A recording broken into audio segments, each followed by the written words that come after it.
ஆக்கூர் ரெட்டைக்குளத்தில் மயிலாடுதுறை பாதாள சாக்கடை கழிவுநீர் கலந்து பொதுமக்கள் பயன்படுத்த முடியாத நிலையில் துர்நாற்றம் வீசி சுகாதார சீர்கேட்டால் பொதுமக்கள் அவதி. தொற்று நோய் பாதிப்புக்குள்ளாவதால் கழிவுநீர் கலப்பை தடுத்து குளத்தை தூய்மைப்படுத்த கோரிக்கை விடுத்து வீடியோ ஆதாரத்துடன் மாவட்ட ஆட்சியர் குறைதீர் கூட்டத்தில் கிராம மக்கள் மனு.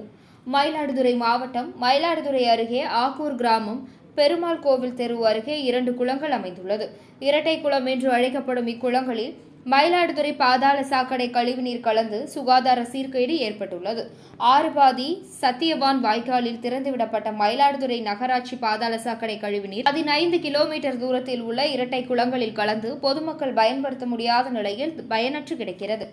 கழிவுநீர் கலந்ததால் கடுமையான துர்நாற்றம் வீசி பொதுமக்கள் குழந்தைகள் தொற்று நோய்க்கு ஆளாகி வருவதாகவும் குற்றம் சாட்டி ஆக்கூர் பெருமாள் கோவில் தெரு பகுதியைச் சேர்ந்த கிராமவாசிகள் இன்று நடைபெற்ற மாவட்ட ஆட்சியரின் மக்கள் குறைதீர் கூட்டத்தில் ஆட்சியர் மகாபாரதியிடம் மனு அளித்து கழிவுநீர் கலந்து நிறம் மாறி சுகாதார சீர்கேடாக உள்ள குளத்தின் வீடியோ ஆதாரத்துடன் புகார் மனு அளித்து குளத்தை சுத்தம் செய்து தண்ணீர் முழுவதையும் மாற்றி தருமாறு கோரிக்கை விடுத்து மனு அளித்தனர்.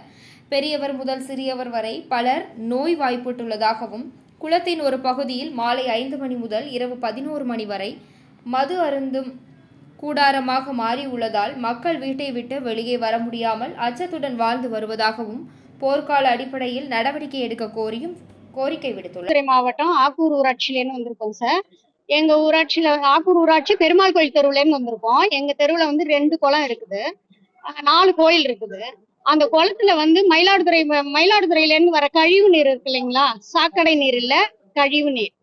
அந்த நீர் எங்களோட குளத்துல ஏவிசி காலேஜுக்கு பின்பக்கம் சத்தியவாணன் வாய்க்கால் வழியா எங்க குளத்துல கடைமடையா கலந்துருச்சுன்னா எங்க தெரு 1 மாசமா கலந்துட்டு இருக்கு.